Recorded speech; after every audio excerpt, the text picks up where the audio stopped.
Magandang gabi mga ka-Real Talk. Welcome back sa ating podcast. Ang safe space natin lahat para sa mga usapang madalas ay itinatago lang natin sa harap ng salamin. I'm your host, Ben, and tonight we are stripping away the filters. At ako naman si Kate. Ben, ang topic natin ngayong gabi ay napaka-personal para sa akin at alam kong para sa marami nating listeners. Pag-uusapan natin ang isang bagay na madalas nating itago sa ilalim ng malalapad na damit o itago sa likod ng mga perfect angles sa Instagram. Ang topic natin para sa gabing ito, paano maging confident sa katawan kahit may insecurities. Isang napakapanahong sapan, Kate.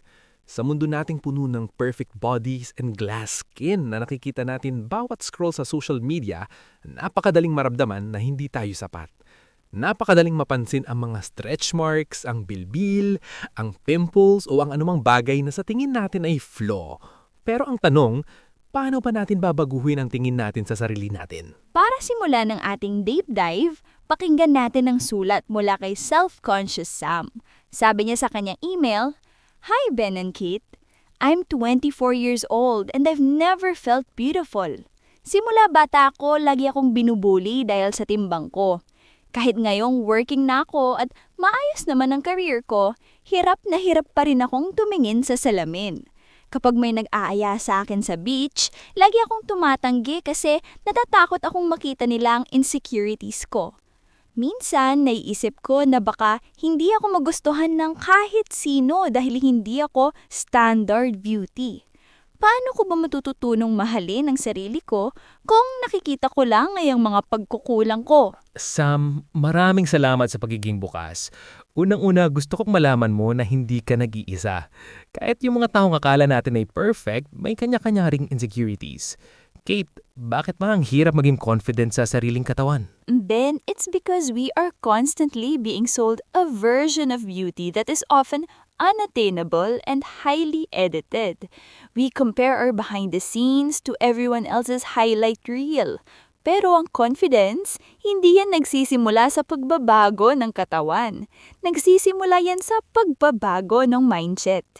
Ang tunay na confidence ay hindi ang paniniwalang perfect ka.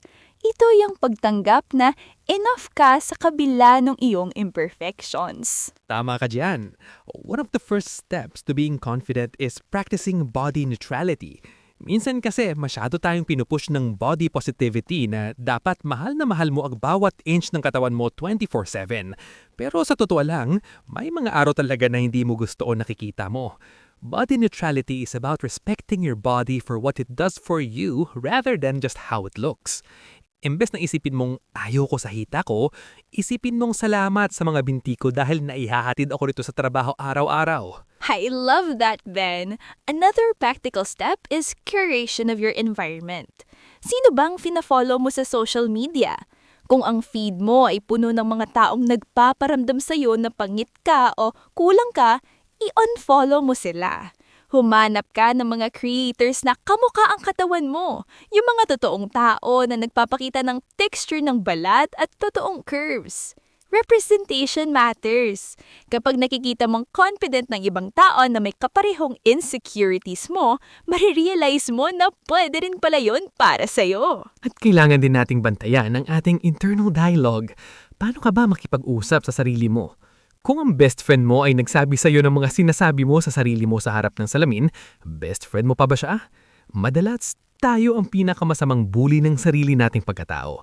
Simulan mong palitan ang mga negatibong salita ng mga neutral or positive affirmations. Hindi kailangang biglaan. Simulan mo sa I am healthy o I am doing my best. Isa pang bagay, Ben, is the concept of exposure therapy. Sam, mention na hindi siya sumasama sa beach. Sam, the more you hide your body, the more your brain thinks that your body is something to be ashamed of. Subukan mong lumabas sa comfort zone mo ng paunti-unti. Wear that dress you've been keeping in the closet. Go to that pool party. Once you realize na the world doesn't end and people don't actually care as much as you think they do, mababawasan ang takot mo. Di ba, Kate? Masyado tayong main character sa sarili nating isip. Akala natin lahat ng tao ay nakatitig sa stretch marks natin. Pero sa totoo lang, karamihan sa kanila ay may busy rin na nag-aalala sa sarili nilang insecurities. We are all in the same boat. Ang confidence ay parang muscle.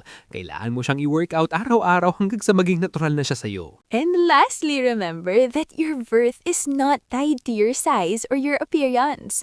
You are more than your physical shell. You are your kindness, your intelligence, your humor, and your experiences. Kapag na-realize mo na ang katawan mo ay sasakyan mo lang sa mundong ito, mas madali mo siyang aalagaan imbis na parusahan. Confidence comes from within, but it shows when you stop apologizing for taking up space. Sam, sana ay nakatulong ito sa'yo at sa lahat ng mga listeners natin na nakakaramdam ng insecurity ngayon. You are beautiful because you are unique. Walang ibang tao sa mundo na katulad mo, and that is your superpower. Napakagandang usapan nito, Ben. Nakaka-refresh ng spirit. If you have your own tips on how to boost body confidence, or if you want to share your journey of self-love, please send us a message. Email us at realtalkwithbenandkate@gmail.com. Follow us on Spotify, YouTube, and Apple Podcasts. Share this episode with someone who needs a little boost of confidence today. At sa ating susunod na episode, tatalakayin natin yung isang usapin tungkol sa milestones and timeline sa buhay. Dahil marami sa atin ang nakakaramdam ng pressure kapag ang edad ay tumatakbo na. Pero ang love life ay tila nakatigil lang. Susunod nating pag-uusapan, red flag ba kung 30 na pero wala pang seryosong relasyon? Himayin natin kung totoo nga bang huli ka na sa biyahe o baka naman ay nasa tamang timing ka lang talaga. Naku, usapang pressure and society's expectations na naman yan. Huwag niyong papalumpasin. This has been Real Talk with Ben and Tate. Stay real, stay confident, and always love the skin you are in. Good night, everyone!